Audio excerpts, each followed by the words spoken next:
যখন আমি পাপ করি, যখন আপনি পাপ করেন, মানুষ তা দেখে না, কেউ তা দেখে না। আপনি এমন কাজ করতে পারেন যা সম্পর্কে কেউ জানে না। আপনি কারো সামনে চিহ্নিত নন, কোনো ক্যামেরা চালু ছিল না, কোনো সাক্ষী ছিল না, তাই না? মানুষ জানে না, আপনার বাবা মা জানে না, আপনার জীবনসঙ্গী জানে না, আপনার ভাই বোন জানে না, মানুষ জানে না। প্রথম যে শিক্ষা আল্লাহ আমাদের দিচ্ছেন, কে জানল বা না জানল তাতে কিছু যায় আসে না। প্রত্যেকবার পাপ করার সময় আপনি যেন আল্লাহর সামনে বিবস্ত্র, আপনি আল্লাহর সামনে উন্মোচিত এবং আপনি নিজের সামনে উন্মোচিত। পাপের দুজন সাক্ষী থাকে, প্রথম সাক্ষী হলেন স্বয়ং আল্লাহ এবং দ্বিতীয় সাক্ষী আপনি নিজে। সেখানে অন্য কেউ ছিল কিনা তা বড় বিষয় নয়, যদি অন্য কেউ সেখানে থাকত আপনি লজ্জিত হতেন। আল্লাহ যা বলছেন, আসলে আপনার ভেতরে এমন কিছু আছে, আমার ভেতরে এমন কিছু আছে যা এমনিতেই আমাদের লজ্জিত করে। আমাদের ভেতরে একটি বিবেক আছে, এটা এমন, আল্লাহ আদম আলাইহিসসালামের কাছে প্রকাশ করেননি যে তোমার পোশাক পরা উচিত। তখনও এই ধরনের কোনো শিক্ষা ছিল না। যদিও এমন কোনো শিক্ষা ছিল না, তবুও যেই মুহূর্তে পোশাক খুলে গেল তারা সাথে সাথে নিজেদের ঢাকার চেষ্টা করলেন, কারণ তারা লজ্জা অনুভব করছিলেন, তারা বিব্রত ও লজ্জিত বোধ করছিলেন। আল্লাহ তাদেরকে অপমানিত বোধ করতে বলেননি, আল্লাহ সেটা মানুষের ফিতরাতের মধ্যে, মানুষের স্বভাবের মধ্যে দিয়ে দিয়েছেন। আমার ভেতরে এমন কিছু আছে এবং আপনার ভেতরেও এমন কিছু আছে যা বলে যে এটা একটা লজ্জাজনক বিষয়। এজন্য না যে মানুষ জেনে ফেলবে, বরং এটা আমার নিজের আত্মার জন্যই লজ্জাজনক। আমি এমন হতে চাই না, আমি নিজেকে অপমানিত করতে চাই না। আর তারা মরিয়া হয়ে যে কোনো উপায়ে নিজেদের ঢাকার চেষ্টা করছিলেন, ঠিক যেমন আমরা কোনো ভুল করে ফেললে নিজেদের যে কোনো উপায়ে ঢাকতে চাই, একটা মরিয়া ভাব থাকে। এটা শুধুমাত্র মানুষের চোখের আড়ালে নিজেদের ঢাকা নয়, নিজেকে ঢাকার আরও একটি মাত্রা রয়েছে, আর তা হল যখন আমি কোনো ভুল করি তা স্বীকার করা আমার জন্য কঠিন। আমি ভান করতে চাই যে আমি বিবস্ত্র নই। নিজেকে রক্ষা করার জন্য, নিজেকে ঢাকার জন্য আমি সম্ভাব্য সব কিছুই করি। আপনি হয়তো এমন মানুষ চেনেন যাদের কাছে গিয়ে যদি বলেন, আপনি কি কখনো ভুল করেছেন? তারা বলে, না, আমি কখনো ভুল করিনি। আপনি কিসের কথা বলছেন? আমার একমাত্র ভুল ছিল আপনার কথা শোনা। তারা স্বীকার করে না যে তারা ভুল করে। অনেক ক্ষেত্রে আপনার পরিবারেই এমন মানুষ থাকে। আর যখন একজন মানুষের জন্য স্বীকার করা কঠিন হয় যে আমি আমার জীবনে কখনো ভুল কিছু বলিনি, তারা নিজের কাছেও তা স্বীকার করতে পারে না। জানেন এটা কি? তারা নিজেদের ঢাকতে মরিয়া। তারা নিজেদের একটি নেতিবাচক রূপে দেখাটা মেনে নিতে পারে না, তাই তাদের ভান করতে হয় যে কখনো কোনো ভুল হয়নি। তারা ঢাকতে থাকে এবং ঢাকতে থাকে। তাই এখন সেই অবস্থা থেকে আল্লাহ বর্ণনা করছেন, ফাআসা আদামু রাব্বাহু। এটা অনুবাদ করা কঠিন, কারণ নবীদের প্রতি আমাদের ইসমাত রয়েছে, নবীদের জন্য আমাদের সম্মান ও মর্যাদা রয়েছে, কিন্তু আল্লাহ যা বলার তাই বলেন, তাই না? আল্লাহ সত্য বলেন এবং তিনি সত্য প্রকাশে রাখ ঢাক করেন না। আয়াতটির আক্ষরিক অর্থ হল, আদম আলাইহিসসালাম তার রবের অবাধ্য হয়েছিলেন। আয়াতটি এটাই বলছে। এখন এই ইসিয়ানের বিষয়টি, যেটিকে আমরা অবাধ্যতা হিসেবে অনুবাদ করছি, তা আসলে আসা বিশেষ্য থেকে এসেছে। আসা অর্থ লাঠি বা ছড়ি, যেমন মুসা আলাইহিসসালামের আসা। আর আসার ধারণাটি হল শক্ত বা কঠিন কোনো জিনিসের ধারণা। পাপের ধারণাটি হল আমার এবং আপনার হৃদয় স্বাভাবিকভাবেই কোমল হওয়ার কথা। এটা আল্লাহর স্মৃতিতে পরিপূর্ণ থাকার কথা। আল্লাহ এভাবেই আমাদের তৈরি করেছেন। আর যখন কোনো পাপ সংঘটিত হয় এবং তা উন্মোচিত হয়, সাথে সাথে হৃদয় বলে, তোমার ভুল ঢেকে ফেলো, তোমার ভুল ঢেকে ফেলো, প্রতিক্রিয়া দেখাও। তাই যেই মুহূর্তে আমি পাপ করতে যাচ্ছি, সেই মুহূর্তে ক্ষণিকের জন্য আমার হৃদয় কঠিন হয়ে যায়, শক্ত হয়ে যায়, এবং আমি নিজেকে বলি, আমি জানি এটা ভুল, কিন্তু এটা আমি করবই, আমি পরোয়া করি না, এটা নিয়ে ভাবা বন্ধ করো, শুধু এগিয়ে যাও। এবং আপনি আপনার ভেতরের ভালোটিকে স্তব্ধ করে রাখেন এবং নিজের বিরুদ্ধে কঠোরতা দেখান। পাপ কাজে লিপ্ত হতে আপনি নিজের বিরুদ্ধে কঠোর হয়ে ওঠেন। এরপর আল্লাহ শুধু এই পর্যন্ত বলে ছেড়ে দেননি যে আদম তার অবাধ্য হয়েছিলেন। তারপর তিনি তওবা করেছিলেন এবং আল্লাহ তাকে ক্ষমা করেছিলেন। আমরা ঘটনাটি জানি, কিন্তু আল্লাহ আরও একটি শব্দ যোগ করেছেন। তিনি বলেছেন, ফা গওয়া। গওয়া শব্দটির সহজ অনুবাদ হল তিনি পথ হারিয়েছিলেন বা পথভ্রষ্ট হয়েছিলেন। কিন্তু আরবিতে গাই অর্থ যখন একজন ব্যক্তি তার পথ হারিয়ে ফেলে, তার কোথাও যাওয়ার কথা ছিল কিন্তু সে অন্য পথে চলে গিয়েছে। আদম আলাইহিসসালাম যখন সেই ভুলটি করেন, তিনি এক মুহূর্তের জন্য অনুভব করেন, এখন আমি কি করব, আমার কি করা উচিত। প্রসঙ্গত তিনিই প্রথম মানুষ এবং কোনো মানুষের দ্বারা সংঘটিত এটাই প্রথম ভুল। আল্লাহ তখনও নাজিল করেননি যে ভুল করলে ইস্তেগফার করো, তওবা করো, ভুল করলে আল্লাহর দিকে ফিরে এসো, ভুল করলে এই জিকির করো। যখন তুমি ভুল করবে এর পুনরাবৃত্তি করো না।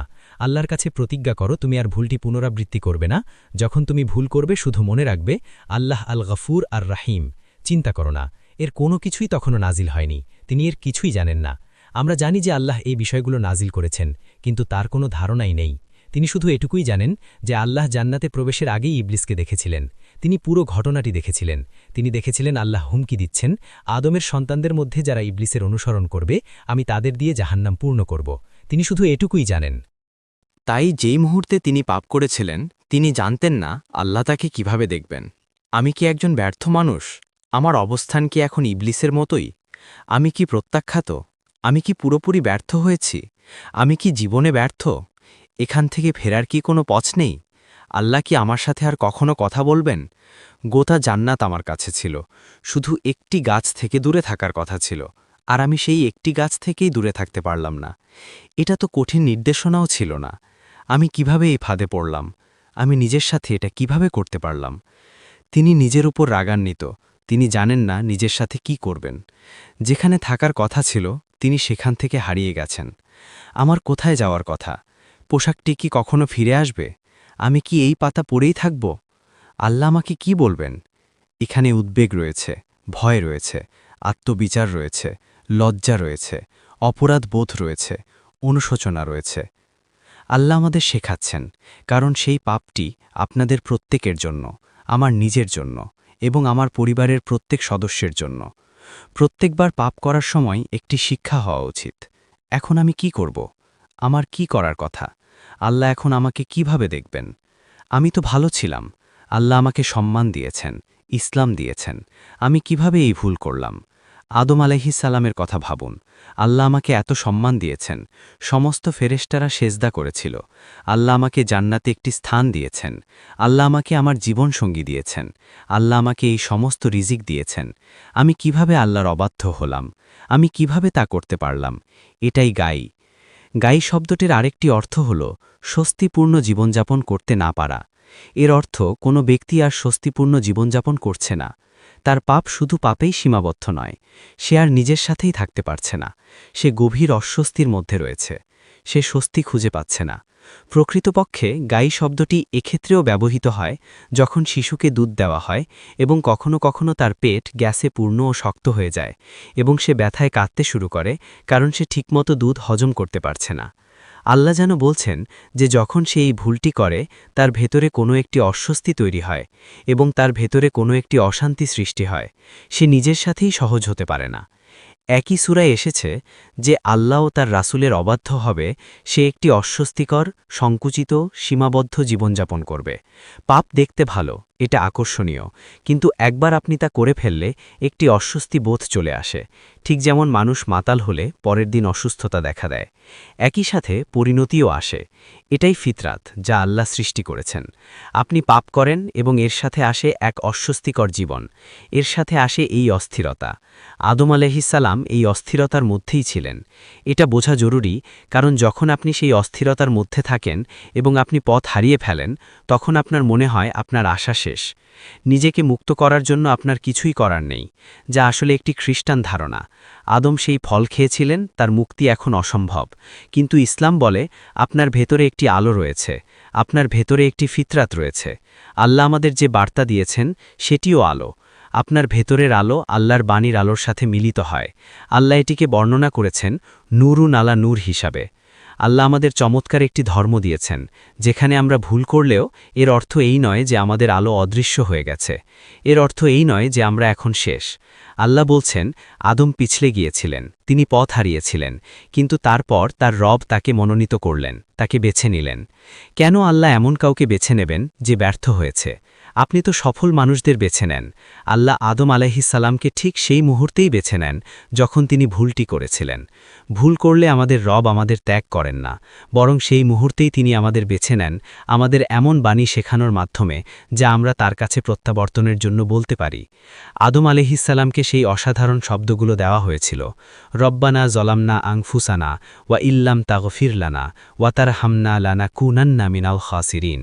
তিনি বিশ্বাস করেননি যে আল্লাহ তাকে ক্ষমা করবেন না। আল্লাহ তাকে এই শব্দগুলো দিয়েছেন এটা জানানোর জন্য যে তোমাকে ক্ষমা চাইতে হবে। তওবা মানে শুধু ক্ষমা চাওয়া নয়, তওবার পরে হেদায়েতের প্রতি প্রতিজ্ঞবদ্ধ হওয়া উচিত। আপনি পাপ করেই যাচ্ছেন, এরপর তওবা করছেন, আবার একই পাপ করছেন। এটি নিজেকে বিকশিত করা নয়, আপনাকে ভুল থেকে শিখতে হবে। তাই আমি প্রার্থনা করি আল্লাহ যেন আমাদের হতাশায় নিমজ্জিত না করেন যখন আমরা ভুল করি। আমরা যেন তওবাকে হালকাভাবে না নেই। আমাদের সঠিক ধারণা থাকা উচিত পাপ সম্পর্কে, মুক্তি সম্পর্কে এবং পুনরায় উঠে দাঁড়ানো সম্পর্কে। আমি দোয়া করি আল্লাহ যেন আমাদের প্রত্যেককে পুনরায় উঠে দাঁড়াতে এবং তার আরও নিকটবর্তী হতে সাহায্য করেন। আমিন।